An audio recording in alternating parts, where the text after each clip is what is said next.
Bienvenue dans cette exploration captivante de l'histoire et du développement de la ville de Dakar. Dakar est la capitale du Sénégal. Nichée sur la pointe ouest du continent africain, Dakar s'est élevée au fil des siècles pour devenir bien plus qu'une simple métropole sénégalaise. Son histoire est tissée de cultures diverses, de bouillonnements sociaux et politiques, et d'une évolution urbaine fascinante.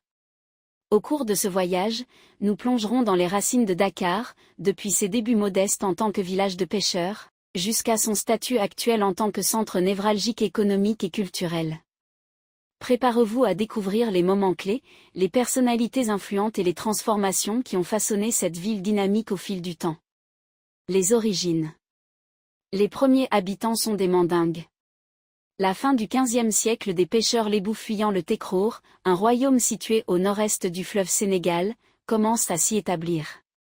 Au XVIIe siècle, leur village ne comporte qu'une trentaine de huttes. L'origine de la ville de Dakar remonte au XVe siècle, à une époque où la région était habitée par des populations autochtones appartenant principalement aux groupes ethniques wolofs. À l'époque, Dakar était un petit village de pêcheurs situé sur la presqu'île du Cap-Vert, le promontoire rocheux qui s'avance dans l'océan Atlantique. L'île de Gorée, qui est une île proche du centre de Dakar, s'enrichit grâce au commerce de l'arachide dont les notables sont les initiateurs. La démographie galopante fait que ces derniers et leurs épouses se sentent bientôt à l'étroit sur la petite île. C'est la raison pour laquelle Anna-Cola Pépin, son époux François de Saint-Jean, maire de Gorée, et le conseil municipal de l'île, demandent la création de la ville nouvelle de Dakar à deux reprises, le 3 janvier 1846 et le 25 janvier 1848. L'idée d'une expansion sur le continent fait son chemin. Sous le Second Empire, les troupes françaises, conduites par le capitaine Protet, prennent possession de la côte en 1857. Un petit fort y est construit, sur lequel le pavillon français est hissé. Dakar reste pourtant un véritable labyrinthe de rues et d'impasses, de tours et de détours, au milieu de la brousse et des dunes. Malgré la construction de quelques maisons de commerce, la bourgade n'est pas encore une vraie ville. Le colonel du génie Émile Pinel-Laprade est son véritable fondateur. Un premier plan cadastral est élaboré en juin 1858. La construction du phare des Mamelles est lancée en 1859, les travaux du port commencent en 1860. Un nouveau plan d'alignement de la ville est proposé par Pinel-Laprade en juin 1862. La nouvelle cité ne se développe pas sans mal. En 1869, une épidémie de choléra fait des ravages et Pinel-Laprade y succombe lui-même le 17 août. En 1872, un statut communal, dit des 4 communes, est accordé à la population, ce qui donne une citoyenneté. Alors que Dakar devient centre d'arrondissement à la place de Gorée en 1875, des résistances subsistent, comme en témoignent ces observations du colonel Canard. Les propriétaires de terrains où l'on pourrait bâtir habitent tous à Gorée et ne paraissent pas disposés à faire construire des maisons à Dakar, 1876. Dakar est toujours très calme, il est même triste. Peu de maisons, peu d'habitants, peu de commerce et pas d'industrie, 1878. La raison de cette présence faible des notables goréens à Dakar est que la ville de Rufisque sur la petite côte connaissait un développement économique important grâce à l'arachide. Ces familles bourgeoises mulâtres et nègres préféraient donc s'installer majoritairement dans cette ville. Ce n'est que lorsque la ville de Dakar eut un quai moderne et que le wharf de Rufisque devint obsolète qu'ils s'installèrent massivement à Dakar. Un nouveau plan cadastral est élaboré en 1876 et 2 ans plus tard Dakar compte environ 1600 habitants. Le 17 juin 1887 Dakar devient une commune distincte. Elle ne dépend plus de Gorée et Jean-Alexandre devient son premier maire le 9 décembre 1887. De gros travaux d'aménagement et d'assainissement sont entrepris. La population de Dakar atteint 8737 habitants, alors que Gorée n'en compte que 2100. En parallèle, notamment avec la construction de la gare et de la ligne de chemin de fer, la ville rivalise aussi avec Saint-Louis. Elle l'emporte pourtant en devenant en 1902 la capitale de l'AOF, Afrique occidentale française. Son premier gouverneur général, Ernest Roume, lance de gros travaux d'urbanisme, parmi lesquels figure le palais du gouverneur, l'actuel palais présidentiel, ainsi que le marché Kermel. De 18 500 en 1904, Dakar passe à 25 000 habitants en 1909 et devient le premier port du Sénégal. La reconstruction de la gare ferroviaire est entreprise et l'hôtel de ville est édifié en 1918. Blaise Diagne, qui a obtenu la citoyenneté pleine de tous les habitants des 4 communes en 1916, est élu maire de Dakar en 1920 et le restera jusqu'à sa mort en 1934. En 1921, la capitale compte 32 440 habitants dont 1661 Européens, alors que l'île se dépeuple progressivement pour se réduire à 700 habitants en 1926. Gorée est finalement rattachée à Dakar en 1929. Pendant cette période on observe une vague d'immigration libanaise. Cette immigration libanaise a en réalité commencé dès 1890 à Saint-Louis. Dans la capitale, ces nouveaux venus s'intègrent le plus souvent dans le petit et moyen commerce. La cathédrale du souvenir africain est inaugurée le 31 mars 1929 en présence de nombreuses personnalités dont Blaise Diagne. Une des cloches de la cathédrale est offerte par Armand-Pierre Engrand et sa famille. À la fin des années 1930, l'agglomération compte 100 000 habitants. Pendant la Seconde Guerre mondiale, le contrôle de l'AOF constitue un enjeu non négligeable. Une tentative de débarquement des Alliés, Opération Menace, échoue le 25 septembre 1940, au bout d'une lutte fratricide connue sous le nom de bataille de Dakar. Dakar, une capitale cosmopolite. En 1947, le président Vincent Auriol est le premier chef d'État français à se rendre en visite officielle en Afrique noire 14. À ce moment-là, Dakar compte environ 135 000 habitants. L'essor démographique engendre une pénurie de logements, d'emplois et de matières premières. Le 26 août 1958, le général de Gaulle se rend à son tour à Dakar où il est accueilli fraîchement par des manifestants réclamant l'indépendance du pays, qui se concrétisera 2 ans plus tard. Dakar devient d'abord la capitale de l'éphémère Fédération du Mali, puis celle de la République du Sénégal le 4 avril 1960. Dans la foulée de la décolonisation, la grande mosquée de Dakar est édifiée en 1964.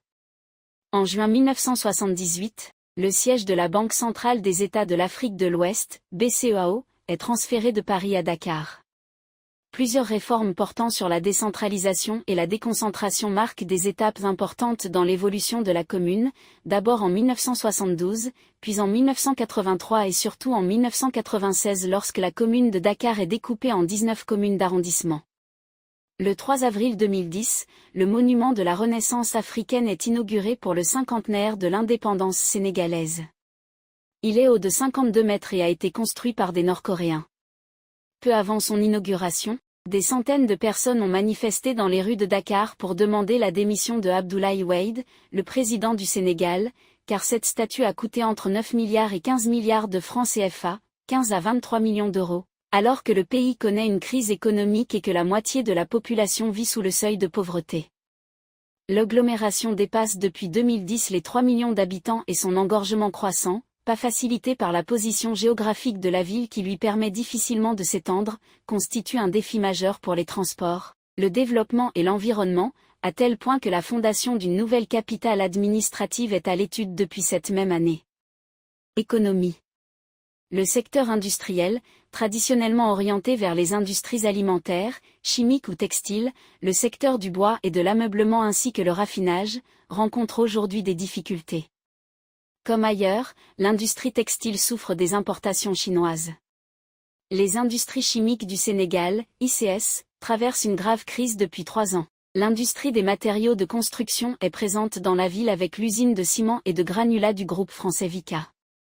En même temps que l'urbanisation, le secteur tertiaire s'est développé et c'est dans la capitale, tout particulièrement à Dakar Plateau, que se trouvent les sièges sociaux des grosses sociétés, Air Sénégal International, Grand Moulin de Dakar, et des grandes banques, telles que la Société Générale de Banque au Sénégal, la Compagnie bancaire de l'Afrique occidentale, la Banque internationale pour le commerce et l'industrie du Sénégal ou la Banque de l'habitat du Sénégal. La haute fonction publique y est également concentrée. Les télécommunications ont le vent en poupe et la société Orange, qui a repris la Sonatel, est omniprésente dans la ville. Parallèlement, le marché immobilier joue un rôle essentiel dans l'économie, reflétant la croissance et l'évolution dynamique de la région, et contribuant significativement à la prospérité économique. Le tourisme, notamment le tourisme d'affaires, prend de l'importance, stimulé par des événements de portée internationale tels que le Rallye Dakar ou la Biennale d'art contemporain. La notoriété de Gorée fait de la capitale un passage obligé. Présent dans tout le pays, le secteur informel est particulièrement actif à Dakar, notamment dans le commerce, les transports, la construction et même l'artisanat, par exemple avec le Soweto Village. L'économie numérique n'est pas en reste et commence à trouver son modèle entre secteurs formels, surtout constitués par les opérateurs télécoms et beaucoup de TPE, et informels, une myriade de prestataires de services et auto-entrepreneurs. En effet, depuis 2010, la ville-monde Dakar voit de nouvelles initiatives innovantes se lancer comme le premier espace de coworking d'Afrique et Action Tank, qui depuis s'étend en France, à Nanterre, au Mali, Bamako, au Burkina Faso, Ouagadougou, est relié à plus de 200 espaces dans le monde, créant ainsi une nouvelle dynamique pour les entrepreneurs de l'économie créative et permettant aux talents qui s'expriment souvent dans le secteur informel de se mettre en réseau et s'internationaliser différemment. En résumé, Dakar est une ville qui participe pleinement au concert des nations, pour citer le président Senghor, notamment économique au regard de son rôle de plateforme pour les échanges avec la région Afrique de l'Ouest. Culture. Rattaché à l'Institut fondamental d'Afrique noire, le musée Théodore Monod d'art africain se consacre aujourd'hui aux arts et traditions de l'Afrique de l'Ouest, présentant en permanence environ 300 des 9000 pièces qui constituent ses collections, tandis que des expositions temporaires mettent l'accent sur des thématiques particulières. En 2018 est inauguré le musée des civilisations noires. Grâce à l'inscription de l'île de Gorée, en 1978, par l'UNESCO, sur la liste du patrimoine mondial, Dakar est membre de l'Organisation des villes du patrimoine mondial, créée en 1993. Le Théâtre national Daniel Sorano a été inauguré en 1965. Le Centre culturel Blaise Senghor est actif dans toutes les disciplines artistiques et culturelles. Il y a également l'Institut français Léopold Sédar Senghor qui assure à la fois la diffusion de la culture française et la promotion de la culture du Sénégal. C'est l'un des derniers endroits où l'on peut voir des films après la fermeture des salles les unes après les autres. Le Tiosan, la discothèque de Youssou N'Dour, et Metisakana, le cybercafé de la styliste Oumoussi, sont d'autres lieux qui comptent dans la vie culturelle dakaroise. La ville compte plusieurs monuments tels la porte du 3e millénaire et le monument de la Renaissance africaine. Alors que notre exploration captivante de la ville de Dakar touche à sa fin, il est difficile de ne pas être émerveillé par la richesse de cette métropole africaine. De ses modestes débuts en tant que village de pêcheurs sur la presqu'île du Cap-Vert à son statut actuel de capitale bouillonnante du Sénégal, Dakar se dévoile comme une véritable perle de l'Afrique de l'Ouest. Nous avons plongé dans les ruelles animées du plateau, exploré les marchés vibrants, et admiré les vues panoramiques depuis les collines environnantes. Chaque coin de cette ville révèle une histoire, chaque rue résonne de la diversité culturelle qui définit Dakar. Entre l'héritage poignant de l'île de Gorée et les aspirations modernes du Sénégal contemporain, Dakar se positionne comme un carrefour entre passé et futur. Alors que nous concluons cette aventure, n'oublions pas que Dakar est bien plus qu'une simple destination géographique. C'est un témoignage vivant de la résilience, de la créativité et de la vitalité du peuple sénégalais. Que cette immersion dans l'histoire et la vie quotidienne de Dakar vous ait inspiré, éduqué et émerveillé autant que nous, et n'hésitez pas à partager vos propres expériences et réflexions dans les commentaires ci-dessous. Merci de nous avoir accompagnés dans cette exploration de Dakar, une ville qui continue de captiver les cœurs et les esprits du monde entier. À bientôt pour de nouvelles découvertes.